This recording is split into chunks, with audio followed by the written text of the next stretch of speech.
Google search ಮಾಡಿ. Google search ಮಾಡಿದ್ರೆ ನಿಮಗೆ ಈಗ ಲೊಕೇಶನ್ ತೋರ್ಸತ್ತೆ ನೋಡ್ರಿ.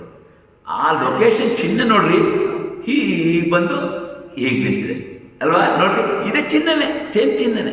ಅದು ತೋರಿಸೋ ಉದ್ದೇಶ ಏನದು?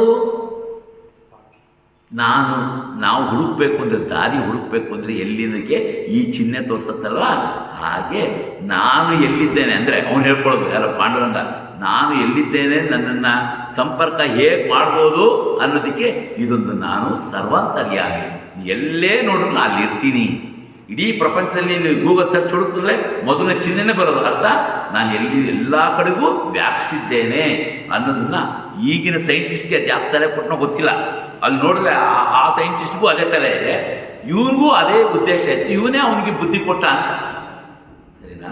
ಅಂತಹ ಒಳ್ಳೆಯ ಜ್ಞಾನವನ್ನು ಕೊಡ್ತಕ್ಕಂಥ ನಮ್ಮ ಪಾಂಡುರಂಗ 2 ರೀತಿಯ ಸಂಕೇತವನ್ನು ನಮಗೆ ಸೂಚಿಸ್ತಾ ಇರ್ತಾನೆ. ಅದಕ್ಕೆ ಅವನು ಸುಮ್ಮನೆ ನೋಡಬಾರ್ದು.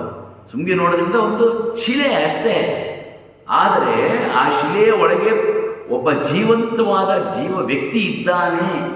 ಪಾದ ಸ್ಪರ್ಶ ಮಾಡಿದಾಗ ಜೀವವೆಂಬ ಅನುಭವದಾಗ ವಿಠಲನೆಂದು ನುಡಿಯುವಾಗ ಕೈಯ ಹಿಡಿದ ಪಾಂಡುರಂಗ. ಅವನ ಪಾದವನ್ನು ಹಿಡ್ತೀವಲ್ವ, ಆ ಪಾದವನ್ನು ಹಿಡಿಬೇಕಾದ್ರೆ ಅಷ್ಟು ಸುಲಭ ಅಲ್ಲಮ್ಮ. ಸುಮ್ಮನೆ ಮುಟ್ಟು ಡ್ರೆಸ್ಸೇ ಇನ್ನು ಆ ಕಡೆ ಆ ಪಾದ ಮುಟ್ಟು ಅನ್ನೋದಲ್ಲಿ ಇವರು ಹಿಡಿಬಾರ್ದಂತೆ. ಅದು ಹೇಗೆ ಹಿಡಿಬೇಕು ಅಂದರೆ, ನಿಜವಾದ ಪಾದ, ಒಬ್ಬ ಪಾದವನ್ನು ಮುಟ್ಟಿದರೆ ಎಷ್ಟು ಚರ್ಮದ ಸ್ಪರ್ಶ ಜ್ಞಾನ ಆಗ್ತದೆ, ಆ ಸ್ಪರ್ಶ ಜ್ಞಾನ ಅವನಲ್ಲಿ ಪಡಿಬೇಕಂತೆ. ಸಾಕ್ಷಾತ್ತಾಗಿ ಜೀವಂತವಾಗಿ ಇದ್ದಾನೆ, ಅದು ಶಿಲಾರೂಪದಲ್ಲಿ ಇಲ್ಲ ಅನ್ನುವ ಚಿಂತನೆಯನ್ನು ಬೆಳೆಸ್ಕೊಳ್ತಾ ಹೋದರೆ ಇದರ ಚಿಹ್ನೆಗಳು ಅರ್ಥ. ಅವನ ಎದೆ ಮೇಲೆ ಲಾಂಛನ ಇದೆ, ಅದರ ಅರ್ಥ. ಅವನು ಯಾಕೆ ಮೀನನ್ನು ಧರಿಸ್ದ, ಅದರ ಅರ್ಥ. ಅವನು ಯಾಕೆ ತಲೆಗೆ ಲಿಂಗವನ್ನು ಧರಿಸ್ದ, ಅದರ ಅರ್ಥ.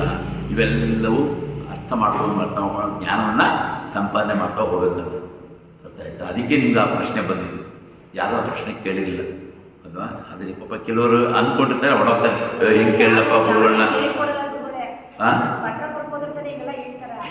ಯಾರು ಹೇಳ